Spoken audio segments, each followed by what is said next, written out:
اور نوح اور ابراہیم اور موسیٰ اور عیسیٰ ابن مریم سے بھی سب سے ہم پختہ عہد لے چکے ہیں، تاکہ سچے لوگوں سے ان کا رب ان کی سچائی کے بارے میں سوال کرے۔ اور کافروں کے لیے تو اس نے دردناک عذاب مہیا کر ہی رکھا ہے۔ اے لوگوں جو ایمان لائے ہو، یاد کرو اللہ کے احسان کو جو ابھی ابھی اس نے تم پر کیا ہے، ابھی ابھی تم پر کیا ہے۔ دشمن تم کو گھیر چکا تھا، پورے عرب کی فوج تم پر لا چکا تھا، جب لشکر تم پر چڑھائے تو ہم نے ان پر ایک سخت آندھی بھیج دی اور ایسی فوجیں روانہ کی جو تم کو نظر نہ آتی تھیں۔ فرشتے، اللہ وہ سب کچھ دیکھ رہا تھا جو تم لوگ اس وقت کر رہے تھے، جب وہ اوپر سے اور نیچے سے تم پر چڑھائے، جب خوف کے مارے آنکھیں پتھرا گئیں، کلیجے منہ کو آ گئے اور تم لوگ اللہ کے بارے میں طرح طرح کے گمان کرنے لگے، اس وقت ایمان لانے والے خوب آزمائے گئے اور بری طرح ہلا مارے گئے۔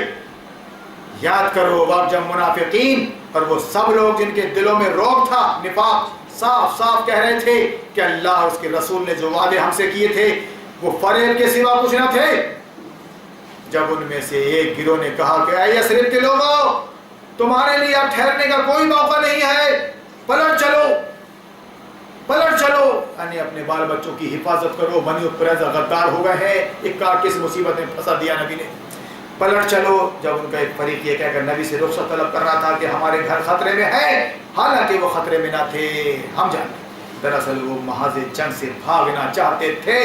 اگر شہر کے اطراف سے دشمن گھس آئے ہوتے، شہر کے اطراف سے، اور اس وقت انہیں فتنے کی طرف دعوت دی جاتی تو یہ اس میں جا پڑتے اور مشکل سے انہیں شریک فتنہ ہونے میں کوئی تعامل ہوتا۔ ان لوگوں نے اس سے پہلے اللہ سے عہد کیا تھا کہ یہ پیٹ نہ پھیریں گے، اور اللہ سے کیے ہوئے عہد کی باز پرس تو ہونی ہی تھی۔ اے نبی، ان سے کہو اگر تم موت یا قتل سے بھاگو تو یہ بھاگنا تمہارے لیے کچھ بھی نفع بخش نہ ہوگا، اس کے بعد زندگی کے مزے لوٹنے کا تھوڑا ہی موقع تمہیں مل سکے گا۔ ان سے کہو کون ہے جو تمہیں اللہ سے بچا سکتا ہو اگر وہ تمہیں نقصان پہنچانا چاہے، اور کون اس کی رحمت کو روک سکتا ہے اگر وہ تم پر مہربانی کرنا چاہے۔ اللہ کے مقابلے میں تو یہ لوگ کوئی حامی و مددگار نہیں پا سکتے ہیں۔ اللہ تم میں سے ان لوگوں کو خوب جانتا ہے جو جنگ کے کام میں رکاوٹیں ڈالنے والے ہیں، جو اپنے بھائیوں سے کہتے ہیں کہ آؤ ہماری طرف، جو لڑائی میں حصہ لیتے بھی ہیں تو بس نام گنانے کو، جو تمہارا ساتھ دینے میں سخت بخیل ہیں۔ خطرے کا وقت آ جائے تو اس طرح دیدے پھرا پھرا کر تمہاری طرف دیکھتے ہیں جیسے کسی مرنے والے پر غشی طاری ہو رہی ہو، مگر جب خطرہ گزر جاتا ہے تو یہی لوگ فائدوں کے حریص لالچی بن کر قینچی کی طرح چلتی ہی زبانیں تمہارے لیے استقبال کو آ جاتے ہیں، زبانیں لیے تمہارے استقبال کو چلے آتے ہیں۔ ہم بھی جنگ میں تھے، ہم کو مال غنیمت چاہیے، تم نہیں ڈالے سے، ہم بھی تھے، ایسا۔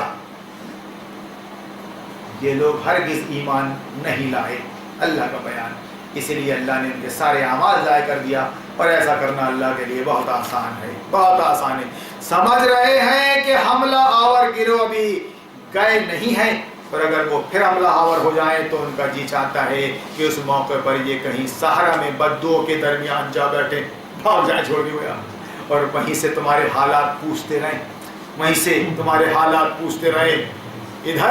ادھر اپنی فوج کو بحر گنج پہنچا دیا، اور ادھر شہر سے باہر چلے گئے کہ اگر کچھ آپس میں لڑتے ہیں مسلمان، مسجد میں جھگڑا ہوتا ہے، ہم تو شہر میں تھے ہی نہیں، ہم تو باہر تھے، کچھ ہو گیا تھا، بحر گنج کی مسجد میں کچھ ہو گیا تھا، حنفیہ میں کچھ ہوا تھا کیا، حنفیہ مسجد میں، ہم تو شہر سے باہر تھے، کچھ ہو گیا کیا؟ جب کچھ بھی نہیں ہوا تو مغرب میں آ گئے اور ڈنڈی آنے لگے، تم ڈر گئے، آئندہ ہفتے خود نہیں ہوگا اس کا۔ اس تاریخ کو معلوم کر لیجئے، یہ اشارے ملتے ہیں ادھر منافقین کے۔ تو اللہ فرما رہا ہے کہ ان کا جی چاہتا ہے کہ اس موقع پر کہیں صحرا میں بدوؤں کے درمیان جا بیٹھے اور وہیں سے تمہارے حالات پوچھتے رہیں. گئے کیا؟ ابھی ہیں؟ رکے ہیں؟ گئے کیا؟ ہاں گئے تو پھر آتے ہیں. اماں کو بخار آیا تو لیکن آتے کیا ڈاکٹر کے پاس. تاہم اگر یہ تمہارے درمیان رہے بھی تو لڑائی میں کم ہی حصہ لیں گے. یہ ہے سورہ احزاب کے 2 رکوع کا ترجمہ میں نے آپ کو سنایا. اس طرح میرے بھائی آگے پڑھتے رہیے، سمجھتے رہیے. 3 شب قدروں سے میں صرف تمہید باندھ رہا ہوں. سورہ احزاب کی ترجمہ بھی آپ کے سامنے ہے، سمجھ میں آیا ہوگا پھٹ پھٹ. اللہ سے دعا کرتے ہیں کہ اللہ تعالیٰ تو ہمارا سینہ کھول دے. مبارک رات ہے، قسمتوں کو بنانے اور بگاڑنے والی رات ہے. یہ قدر و منزلت والی رات ہے. یہ اللہ نے جاننے کے لیے کہا ہے اور سمجھنے کے لیے کہا ہے کہ اپنے آپ کا جائزہ لو. زندگی کہاں گزار دی اب تک؟ کس کو سنتے رہے؟ کیا کرتے رہے؟ ایمان کا جائزہ لو احتساب کے ساتھ. فجر تک جاگو، شاید اللہ آپ پر نزول فرما دے کہ جس کام کے لیے مسلمانوں تم دنیا میں آئے ہو وہ کام یہ ہے.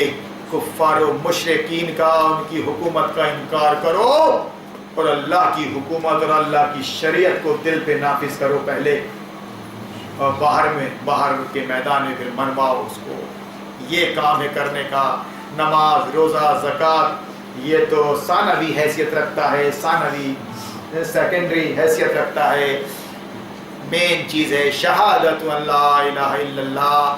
جب تک بنیاد مضبوط نہیں ہوگی اوپر کی کوئی عمارت ٹکے گی نہیں میرے بھائی. اللہ سے دعا ہے کہ اللہ تعالی ہماری اس قیام اللیل کو قبول فرما.